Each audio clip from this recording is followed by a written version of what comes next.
Hello one and all, I'm Mr. King, and in these videos I'll be exploring with you how different critics have responded to Hamlet in the last 400 years.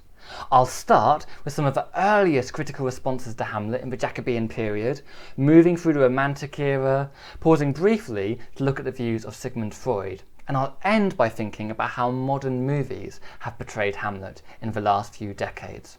And in particular, I'm interested in how critics have written about the character of Hamlet himself and what they make of him.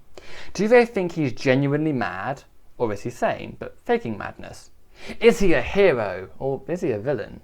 Is he someone who's worthy of our sympathy, or does he deserve our condemnation?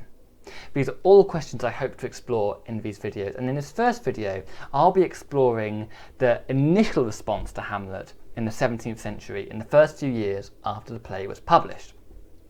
But before I begin, a quick word of advice, and this is for students who are studying Hamlet in preparation for an exam.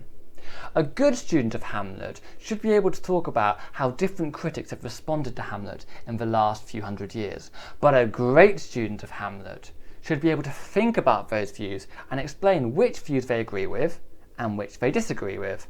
And here's the crucial thing, they should be able to use evidence from Shakespeare's written play to explain why they agree with some views and why they disagree with others. So as we're watching these videos together and thinking about how Hamlet's been presented, I would encourage you to go further and think about which views do I agree with, which do I disagree with, and why is that? But enough about that, let's begin our journey thinking about how Hamlet has been presented through the last few hundred years, starting in the 17th century. So what did initial audiences make of Hamlet in Jacobean England? Well, we know that Hamlet was received well and was a popular play because by 1637 there were at least 5 different quartos or editions of the play in existence. A quarto is a bit like a modern paperback. Furthermore, we know the play was popular because a number of Jacobean plays either made reference to Hamlet or parodied Hamlet in one form or another, and I put a list of some of those plays on the screen for you to see. But okay, we know that Hamlet was popular. What did critics make of the character of Hamlet the Dane himself? Well, one of the earliest recorded responses which reviewed Hamlet was by a man called Abraham Wright, who lived between 1611 and 1690. And Wright argued that Hamlet was an indifferent good part for a madman, and the scene in the beginning of the 5th act between Hamlet and the Gravemaker was a good scene, but since bettered in The Jealous Lovers. So clearly he thought another play, The Jealous Lovers, did it better than Shakespeare. But the key thing to focus on here is that the first recorded response, or one of the first recorded responses to Hamlet, did not view Hamlet as an eccentric faker who was feigning madness. But Wright thought that Hamlet was genuinely a madman. Let's put that into context a little bit. We know that in Act 1, Scene 5, Hamlet declares his intention to act strange and odd, and says that he plans to put on an antic disposition.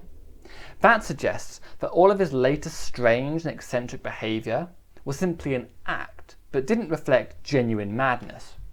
Hamlet repeats this idea to his mother in the closet scene in Act 3, Scene 4, when he says to her, "I essentially am not in madness, but mad in craft." Yet many scholars think, despite these claims, Hamlet genuinely descends into madness throughout the play, and clearly Wright is one of them. So why might scholars like Wright think that Hamlet genuinely has descended into madness? Well, some people point to Hamlet's cruel treatment of Ophelia as evidence of Hamlet's madness. Others point to Hamlet's obsessive concern with Gertrude's incestuous marriage as evidence of genuine madness, and others point to the murders of Polonius, or the fact that he sends Rosencrantz and Guildenstern to hell, or he sends them to their execution but no shriving time allowed, as evidence for the fact that Hamlet has genuinely descended into madness despite his claims to the contrary. Was Wright's response, that Hamlet is genuinely a madman, typical of 17th century responses? Well, a modern commentator called Smith looked at all of the evidence and produced this view. The Hamlet of the 17th and 18th century up to 1770 is a malcontent Kidian avenger, a strong, eloquent, heroic prince. So this view is from Smith in 1949, summarising how Jacobean audiences and 17th century and 18th century audiences viewed Hamlet. So let's break this down. What does this mean? Firstly, what does Smith mean by a malcontent? Well, a malcontent was a type of character that appeared in many revenge tragedies like Hamlet. A malcontent was a character who was often unhappy, unsettled, and displeased with the world at a play.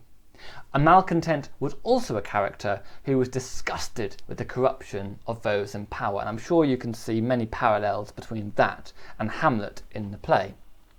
Furthermore, Kydian is a reference to Thomas Kyd, K-Y-D, who wrote one of the first revenge tragedies, the Spanish Tragedy.